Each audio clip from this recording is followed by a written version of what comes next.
I am your host, Terra DeFoe, and you're watching Faith Matters. Today we will discuss key issues that are affecting the city of Detroit and within the faith-based community.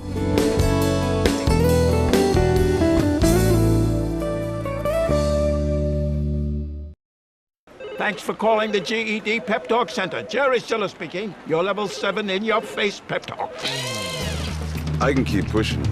Believe me, I'm good at it. But at some point, you're gonna need to start pushing yourself. See, once you've got your GED diploma, you'll feel so good about yourself. You tell them. You can't change your past, but you can definitely change your future. That makes me so happy, I'm ready to bust out a dance.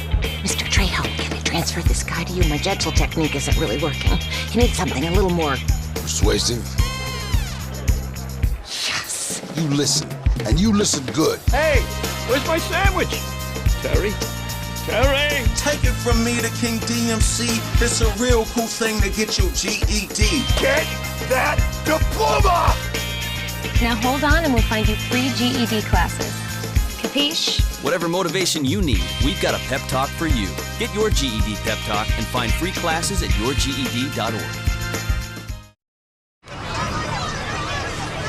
Get your ass suit.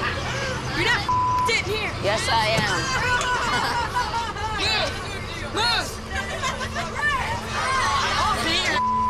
Give it to him hard. No.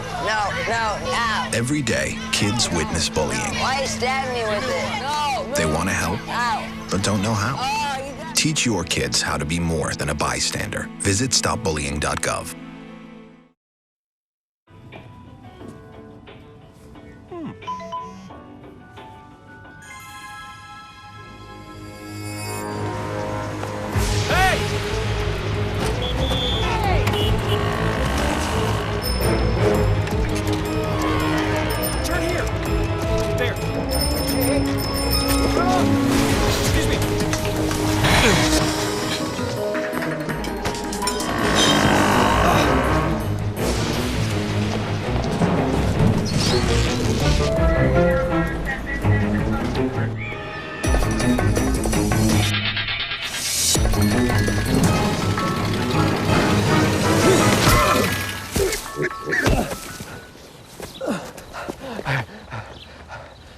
So, same time next week?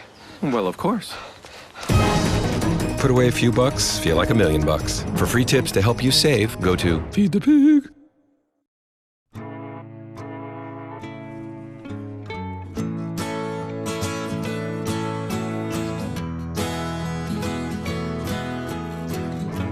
Wake the sun, tell him that I've begun to dream of things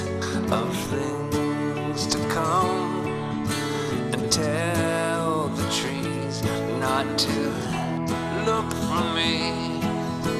I'm going to find some peace of mind. Wake the sun, wake the sun,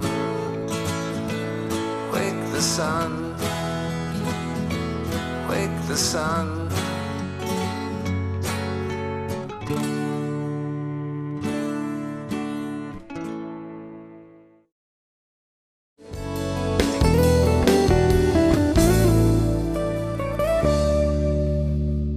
Welcome back to Faith Matters. My guest today is Pastor Timothy Thompson of Emmanuel House.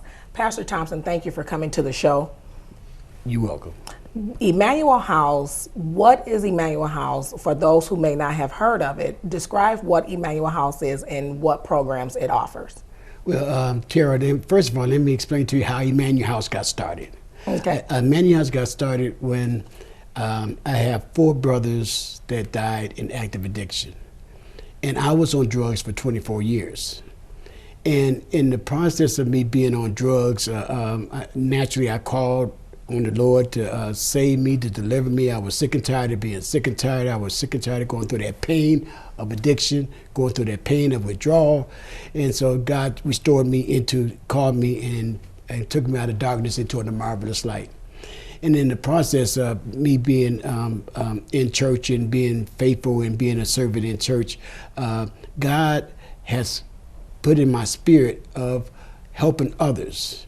And why I was preparing in my ministry at Grady Grace under the leadership of Bishop David L. Ellis, God had put it in my heart to prepare me to help others from the experience that he has given me from the being out there on drugs myself to be able to help someone else to not to have to go or to recover from that endeavor. My brothers, you know, and when God called me, I have 3 brothers that died while I was in recovery, while I was in my ministry. And one of my brothers, my second brother, my first brother who died was got shot and killed. My second brother, I went to the dope house and got him out the dope house and got him into a program, and he left the program, and 4 months later, he got shot and killed. Wow. When he got shot and killed, our family was devastated. Yeah. And I did his eulogy, and after I came home, after doing his eulogy, I stressed out before the Lord. And when I stressed out before the Lord, I asked the Lord, please, Lord, use me to be able to help families who going through what we're going through, or to prevent a family from going through the pain that we have already experienced. Yes. And the Lord spoke to me right then as I was laying stressed out before him. And he told me to get up, go across the street with the director of the apartment complex where I was staying in, and tell them that the Lord said that you want to open up a program to be able to help others, those that's on drugs and alcohol. Okay. And when I got up out, I heard him just like I'm talking to you, like I'm hearing your voice. I walked across the street, told the person, now I didn't have no money. I told the person, the director, exactly what God told me, and she just started busting out crying. I know that's God. I've been praying for God for some help. Her fiance was on drugs. Wow. And she said, I know this is God. I know it's good. I'll tell you what, I'll give you a townhouse 6 months free. But I can't give it to you today, but I can give it to you Friday. This was on a Wednesday. I can give it to you Friday. And she said, because we had to prepare, clean it up and make repairs on it. She said, but I guarantee it'll be ready Friday. In 2 days, she had the townhouse ready, and I opened up Emmanuel House on the inspiration of the Holy Spirit. Wow. Amen. Amen. And are there any age restrictions to those who wants to come into your program? Yes, it has to be 18 and older. 18 and older. One of the criteria is no criteria. Because from the day that we opened up the door to now, we never charged anybody for coming into Emmanuel House. And some programs, they do charge. And so some people that may be watching this program and want to find a program for a loved one of the biggest challenges, as we know, is insurance. And so does a person have to have insurance to become a participant into the Emmanuel House program? No, not at all. All they have to do is have the need, the desire that they want to change their life, and we'll go and we'll do the rest. When you say that the family was stricken with substance abuse, and then you said, this was a step that you and your other brothers had taken, what was the strain on the family? A lot of people tell their stories of being a part of the substance abuse treatment facilities, but before they arrived, they had a string of things that happened in their life. Can you share what happened that really just, other than the death of your brothers, what led you to know that substance abuse is something that's facing our community and that's hitting our families hard? Well, a person that's on drugs or alcohol or addicted to any mind-altering chemicals, they are self-centered. They total self-centered. That means they don't think about nobody but themselves, me, myself, and I. And in the process, they'll do anything to try to get whatever their drug of choice is. And in the process of doing that, they'll come and try and bring havoc into their own family. First of all, they start with their loved ones first because they know they won't do no harm to them. So they go there and they can steal. They be stealing. Like I stole not much from my family, but I harassed my family on a daily basis. That means that I went over there, I need this, please, I need this, I need to eat, I need this, whatever that they would believe that's what I would do. So I would spend sometimes 8 or 10 hours a day harassing my family trying to get, and to the point where they told me, don't come back over no more, you're not welcome. Wow. And when they say I'm not welcome, then that's when I start going out and finding other ways to support my habit. What do you say are some of the signs that a person can recognize that another loved one is dealing with substance abuse? Well, one of the biggest signs that you can tell is when they start changing their behavior. You know, naturally, when you're growing up in a family, you know, you act the same way. People know, matter of fact, to the point where they can even know that when you're coming down the street, you'll walk, you know, because your family know you. They know your ways. They know your behavior. So when their behavior start changing, when they start launching out at you, when they start asking for things and using excuses why they need money or excuses why they need something that you know that they really don't need, but you know, kind of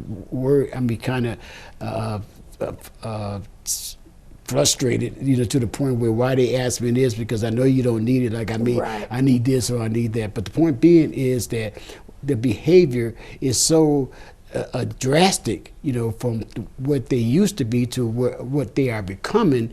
It'll be obvious, because the first thing that you would start saying is, what is wrong with you? Right. You know, why are you acting this way?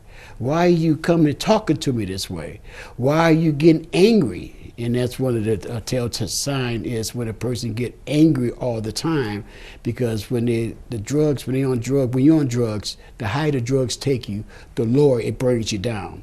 So you start having a big attitude, you know, and you be angry. So somebody can say, move out the way, and you just burst out, you know. Wow. Yeah, you just burst out. So that's one of the things that you can, the signs that you look for when a person is on drugs. Mental illness. I know mental illness is one of the biggest challenges we have in our city, but mental illness combined with substance abuse, how does those two mix?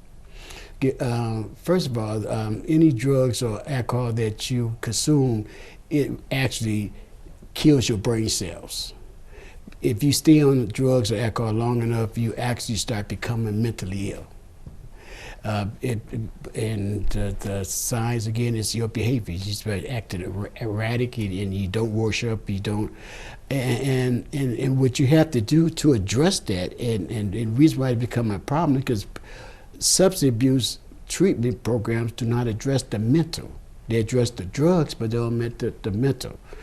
And when you say the mental, what do you exactly mean? We're talking about the mentally challenge that the illness that they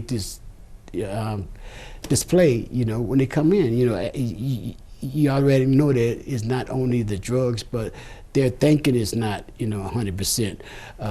Their reasoning is not 100%.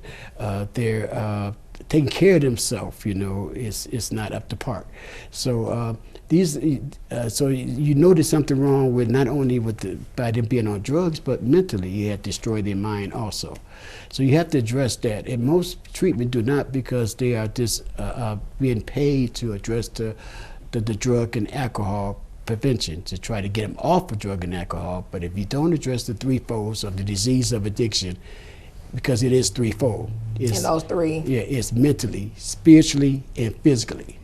You got to address all three in order for them to give them a chance to empower themselves to recover. Mentally, it's because of the obsession. You know, you just got to have it. You got to have it. Physically, is a compulsion. It's when you have a craving to go get it.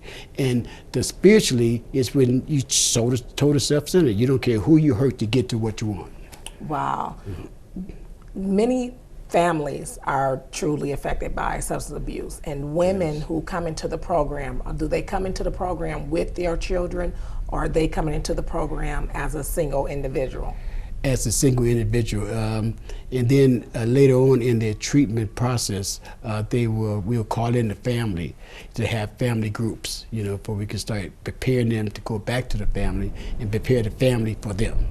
I noticed that in some programs, the family reunification is very important. Yes. And a lot of women, they feel, for whatever reason, things that happen in their childhood that will lead them to a path of substance abuse that they just never recovered from. Is that some of the things that you were experiencing in Emmanuel's house? Yes, women, they have special needs when it comes to treatment because their lifestyle when they was out there on drugs is different than the men's lifestyle when they was out there on drugs. They was abused to a whole new different level. Not only that, but 80% of all addicts, any person that's addicted to anything, sex, gambling, or whatever, has been a victim of incest when they was young. Yes. Yes. And that's one of the causes that you have to treat the exact nature. Why did a person become addicted to drugs or alcohol in the first place? So you got to go back into their family tree, their family lifestyle, where they live at, where you can let them identify that the things that happened to them back then is not necessarily their fault. Whereas we took it upon ourselves to say that, something must be wrong with me for them to be treating me like this. And so that's when we gravitated to drugs or alcohol, because now it covers our feelings. I know during treatment, forgiveness is one of the biggest challenges that recovering addicts face. Because of the things that they've put their family through and friends through, forgiving themselves seems to be one of the biggest things that they really have a struggle with. But when we're going to take a brief break, but when we come back, I want to talk about the forgiveness. And then I also want to talk about how you transform from the addicted life to now in full-time ministry. I am your host, Terra DeFoe, and you're watching Faith Matters. Stay tuned. We'll be right back. My name's Reggie. Just recently, my wife and I took in her sister's children. Now, we already had 4, so I went from becoming a family man to a man with a bigger family. Now, you can't eat love, so I don't know how I'm gonna feed them tonight. How was that, Rich? I think I look more like Denzel. That's cold, man. Play a role in ending hunger. Visit feedingamerica.org/hunger and find your local food bank.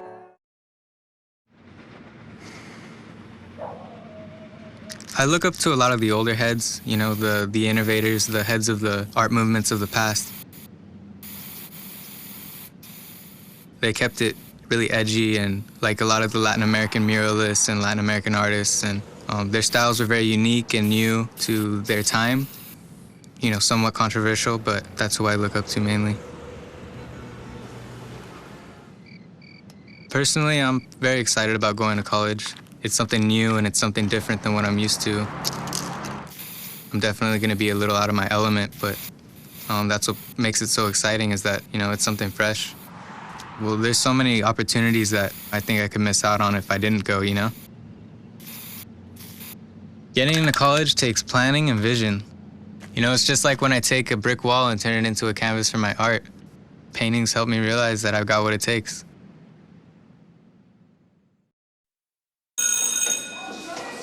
Don't look at me. Your hair's a bit frizzy today. Oh, you should pick that up. Oh, you're such a dork. Loser. Here, let me help you with that. Oops. Every day, kids witness bullying. Oh, look. Your crush is looking at you. Or you. They want to help, but don't know how. See, no one here's gonna help you, because no one Teach likes your you. kids how to be more than a bystander. Visit stopbullying.gov.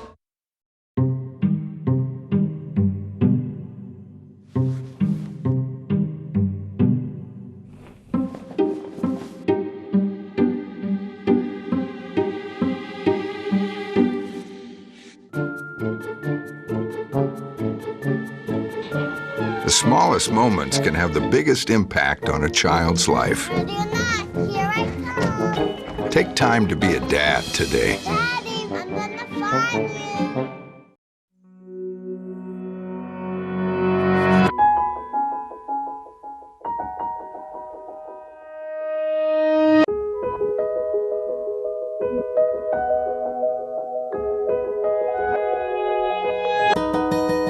For those dealing with the daily struggles of caring for a loved one, we hear you. That's why AARP created a community with experts and other caregivers to help us better care for ourselves and the ones we love.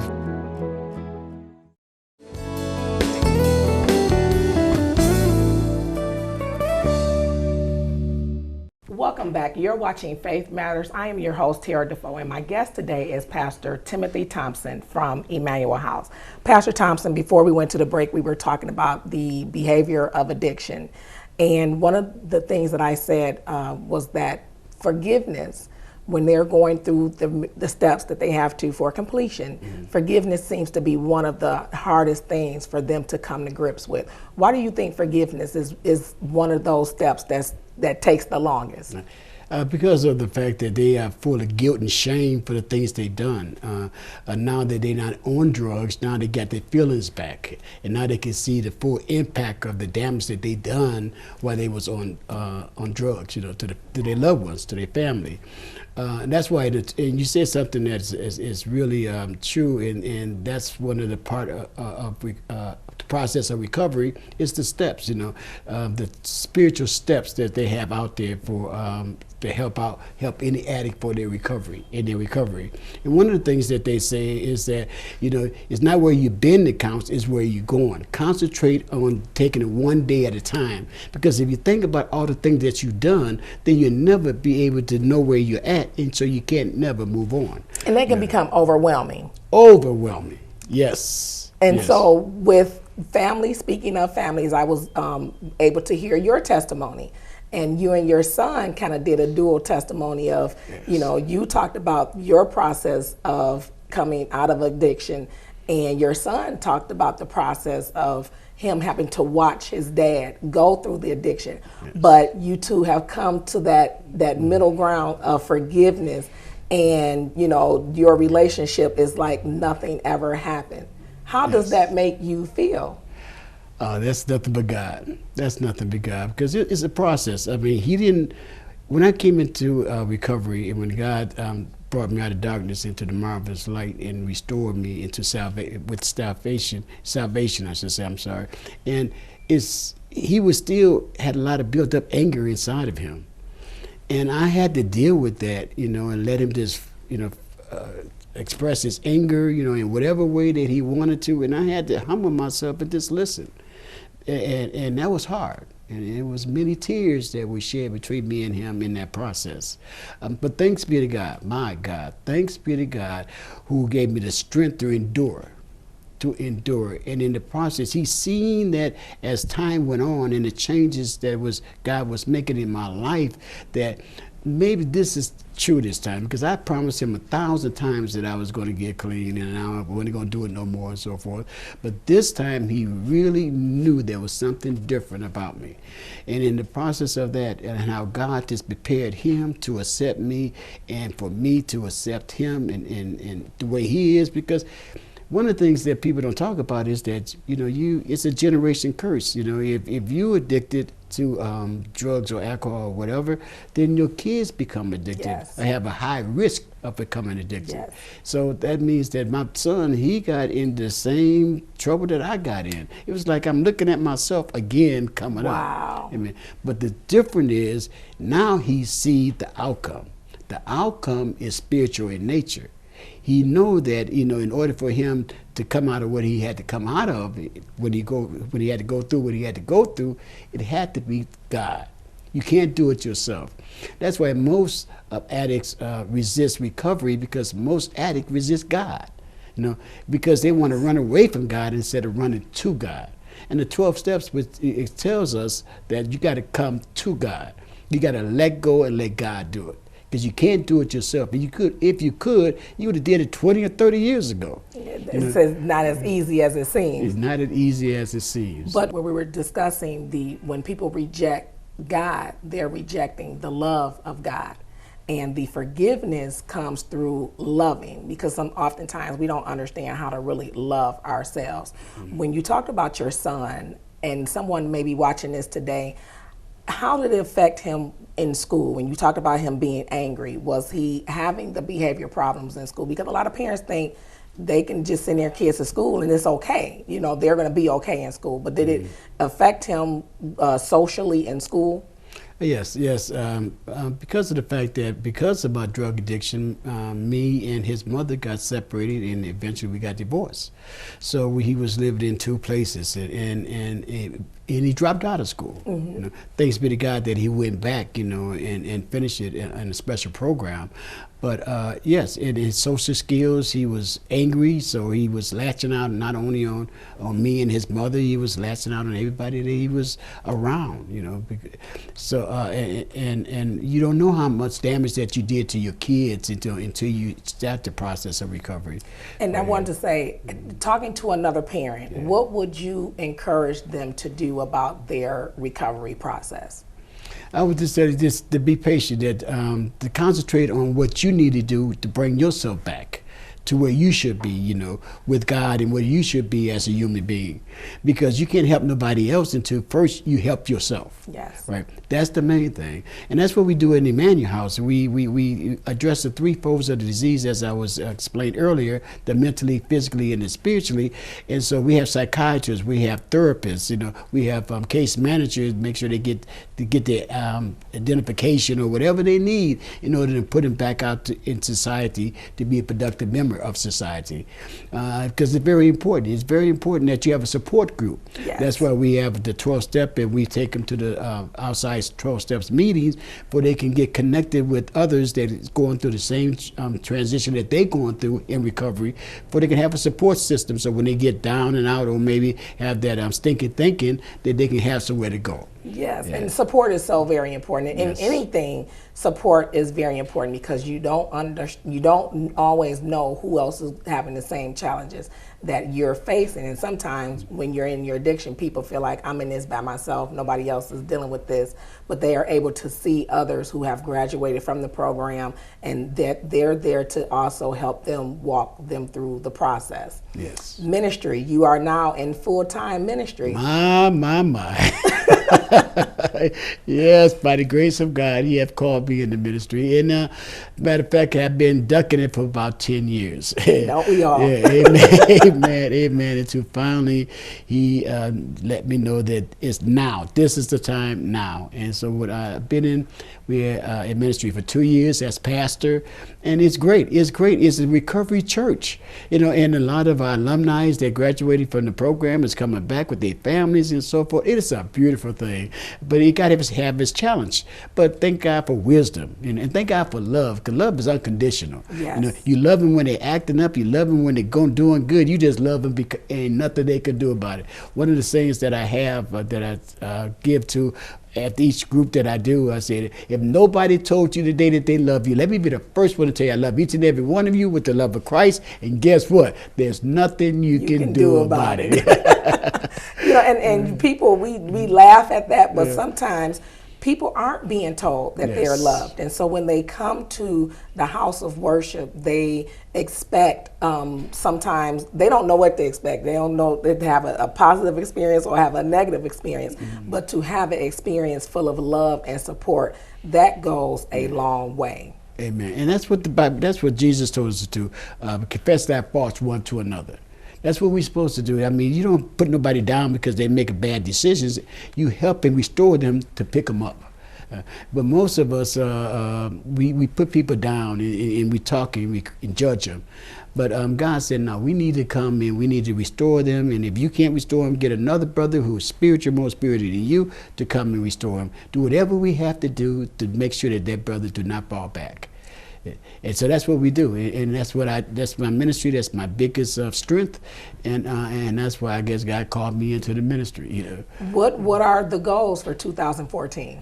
2014 is for us to be able to be self-sustained, for us to grow. We are also God has put a vision that we can buy. We're going to buy our own water bottle factory. All right. Amen. And so we can provide our own jobs, you know, and be self-sufficient in our program.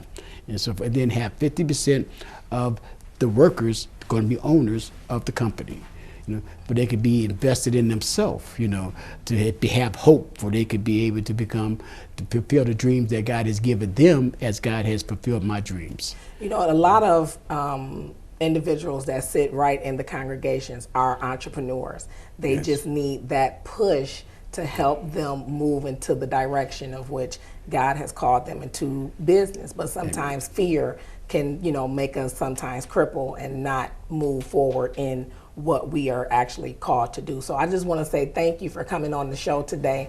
I look forward to the updates of what the ministry is doing. I am your host, Terra DeFoe, and you've been watching Faith Matters.